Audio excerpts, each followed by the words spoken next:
Hi there, I'm Faisal. Welcome to my channel. And today I'm going to be talking about a major problem that DTC founders face, and that is the problem of finding the right marketing agencies and marketing partners to work with.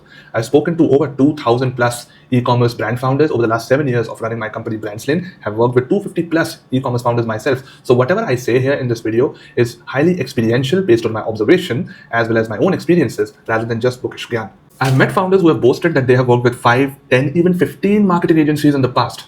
Now that is a high amount of attrition and something is definitely wrong. Either you suck at hiring or anybody is able to make a fool out of you, or there's something deeper. This video is to explore that last one. What could be the actual reason that you are not able to find the right marketing agencies or the right marketing partners to work for your brand? As an agency owner, it's usually a red flag. When you see such a revolving door of agencies, it means that there is something highly unstable in the prospect's business.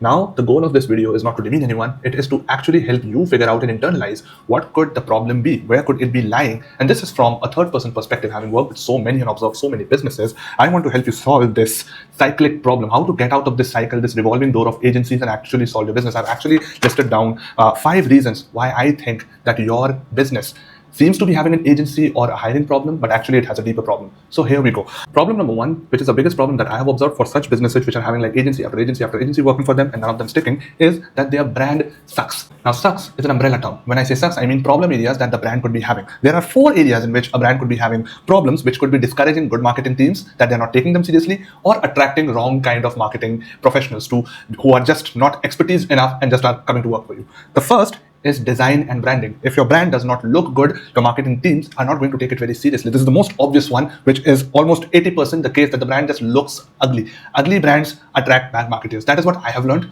If a brand looks good, the marketing team is very excited. Even if the revenue and the potential is okay and mediocre, they're more than happy to give their 110% to make the brand work because it looks that good. There's a visual component to the entire marketing story. The second is the potential of the brand. If there is a limited scaling opportunity and if there is a limited market size, marketing teams tend to get bored pretty quickly. And if there is a cap to the TAM, which at times to the founders are not very obvious, but marketing teams, because they're seeing numbers and they're seeing customer engagement, it becomes very obvious to them very quickly because it's sheer numbers at times. The third, which is the bottom of the list here, is revenue. At times, marketing teams will only take you seriously when you have a certain amount of revenue in your kitty. If you have a high revenue or a high revenue potential, agencies and your marketing partners will ideally take you more seriously. It is the same with investors as well. In both, you are attracting attention. From them, it's an attention of investment, and here it's attention for their time and their effort. And last, which I think is very important, is founder passion, which does not used to be the case in the past, but with the change in time, with the competition, founder passion is something which keeps your marketing teams and which keeps your agencies really, really engaged, really, really encouraged to give their 110%. I would give my 100% for a brand which is having a celebrity founder as compared to a brand in which the founder does not even come onto the calls or is not having a founder-facing brand. It's just visuals, it's optics. But you, as a founder, need to ensure that you create as much leverage as you can before your marketing teams, before your agencies as well. You command that authority and respect that we are not a brand that sucks. Our design is awesome. Our revenue might be less right now, but there's ample potential. I am a founder and I'm posting 3 times every single day. I am attracting the right kind of audience towards my brand. So you better take me seriously. The specific problem leads to marketing teams not taking you seriously. I'll give you an actual example. When we onboarded Bombay Sweet Shop to work with us, they were at a comparatively nascent stage. They were still operational as a business, but it was in late 2021. On the very first glance, when I saw the website for the first time, I fell in love with it.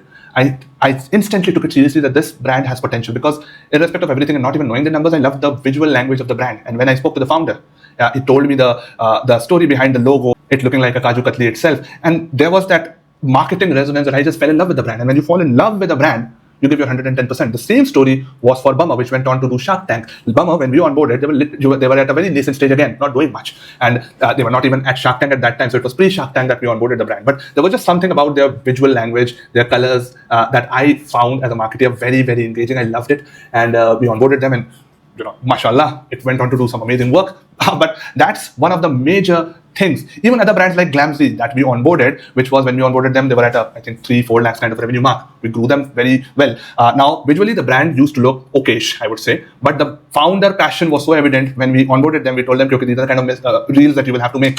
guys, they made it. They made it every week. They used to send us new reels. My media buyers, my account manager, they were just super happy that, okay, these guys are so excited. They just felt excited working on those ads themselves. So that is what you as a founder has to do to attract and retain and get the right kind of output out of your marketing teams.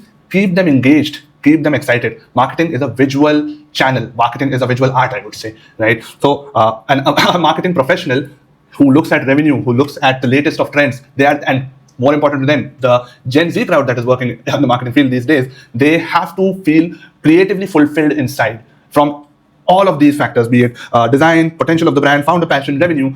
These are small building blocks of trust and passion that marketing teams have to feel towards your brand. So if you cannot do that, you will always have that problem.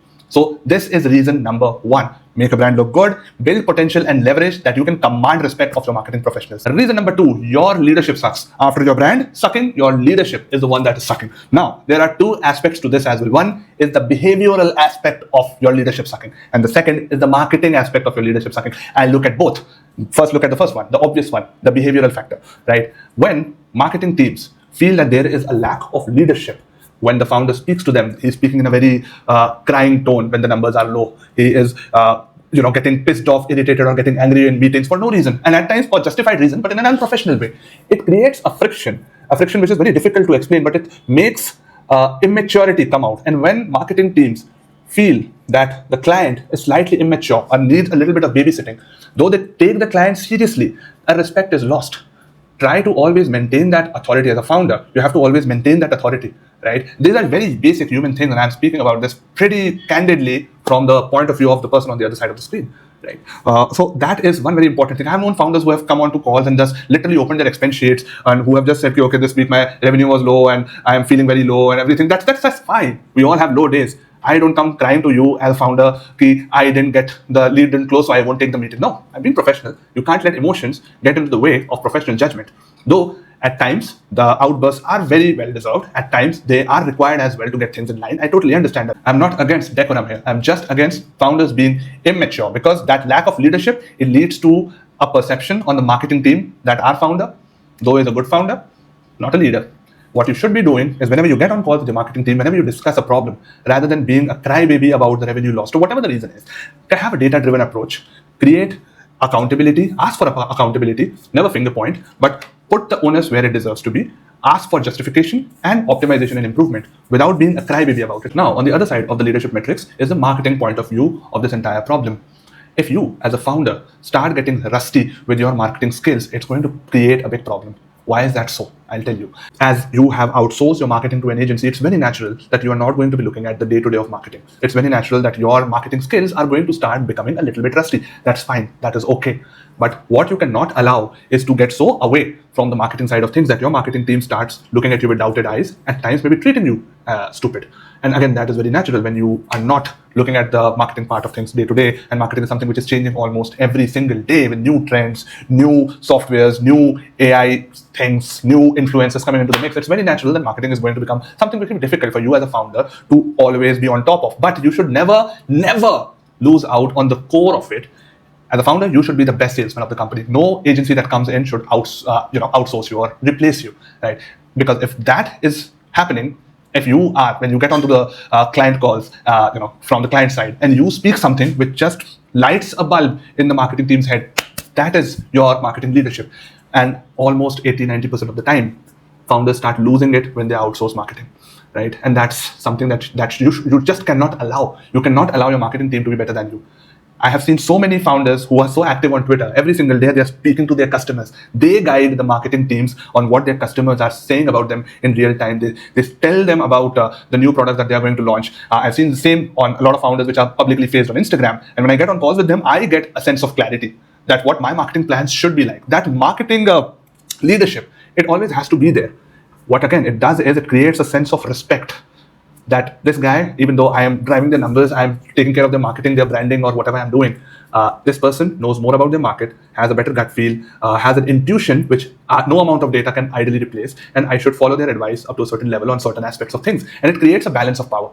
If it creates like if you just say okay, on the call you are as a founder just dumbfounded कि हाँ जो हो रहा है होने दो कर दो ठीक है, it creates a very dull energy, and marketing should never be dull. The discussions for marketing should never be dull, right? It should always be energetic. It should always be optimistic, futuristic, whatever you call it, stick, but it should never be dull. It should never be that a meeting has happened just for the sake of meeting and I just showed some numbers and you have just nodded your head and gone away. Every call should be having a marketing insight from you, the founder. That creates a good, strong balance of power. This might be something that you are missing out on both the leadership aspects of things. So that was reason number 2, which I think is pretty important, which a lot of founders ideally miss out on. Now, reason number 3, this I see about 20-30% of times. It is very much related to reason number 2 on the marketing side of things, but I'll put it out. Anywho, reason number 3 is that you outsource founder-related decisions to marketing. Now, a lot of times we get on call with the founder, they talk to us about everything, what are the problem points, which is good. But then there are certain decision-making which only a founder can do. You discuss pricing, you discuss offers, you discuss influencers, all those things are very important to discuss with the marketing teams. But when you start outsourcing the decision-making, when you start outsourcing the onus as well as the end result onto the marketing teams, that becomes a problem. When you stop putting your thought, the onus is also fine, that is ultimately a joint decision. But when you start putting out the responsibility of like fixing that thing, or even like coming up with the last idea or the last final thing onto the agency, that's wrong. The problem starts when the level of involvement a founder should have in certain decisions start to reduce. Let's take the example of pricing.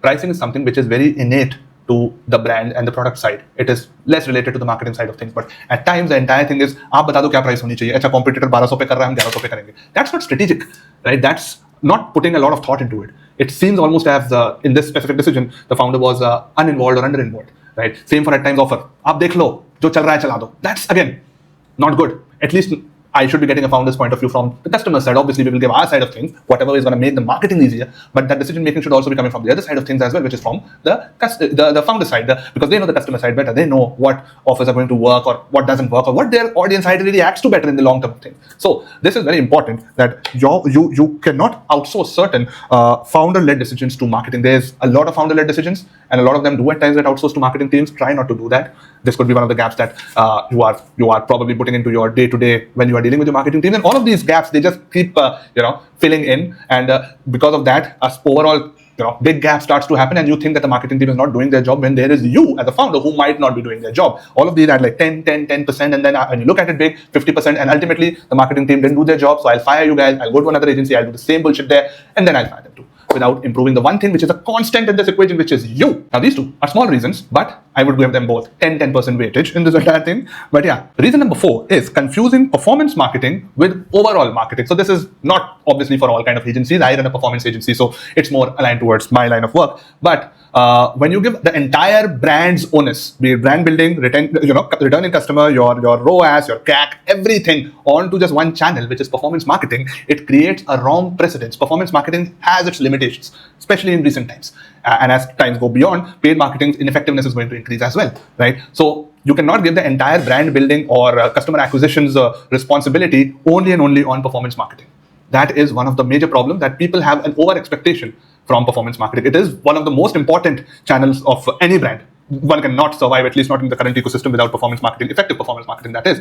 But keeping that in mind as well is very important, that it is not the only channel on which the onus of customer acquisition has to be brought into place. It can get you from point A to point B and maybe from B to C. But after that, the brand needs to be built holistically rather than just from a CAC optimization or aggressive spend increase perspective. So that is reason number 4. And now, last reason, which I think is, again, 10% weightage, but probably almost all of you guys have done this in your DTC founder career, and that is getting too many point of views. Either it is getting too many audits done, or getting on too many consulting calls, or just being in the Twitter bubble at times. When you see other people talk about a problem, you start to look at it, I am also facing this problem, so it's probably my problem as well, right? Rather than looking at it in a deeper sense. So that creates a bubble. When you get too many point of views, you start looking in all directions, and you stop looking at the fundamental core where the problem could be lying. Right? And these are problems which no agency in the world can shift, right? When you get too many audits done, obviously you will find some error or gap in your current agency, right? And if you continue doing that, no agency is going to ever be satisfactory in their work or their approach, because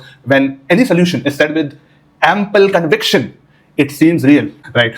So yeah, that was the last reason. Again, 10% variation, not the major one. The major, if I just talk about the biggest reason, I think it is the first two. The first reason being that your brand sucks, and second is that your leadership sucks. If you solve these two problems, I think the rest of the things will pretty much lie into the right place.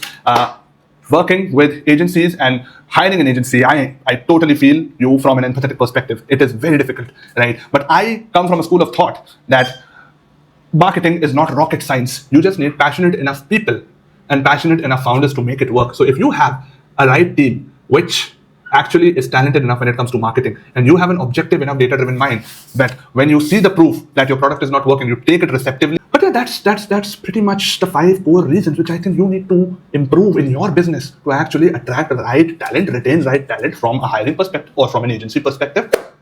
I wish you all the best in your hiring journey. And if you don't find the right agency, you can text me up. I'll put my Instagram, my LinkedIn, my Twitter right here in the description section. If your brand is having any problems, we have the solution. See you in the next one. Ciao.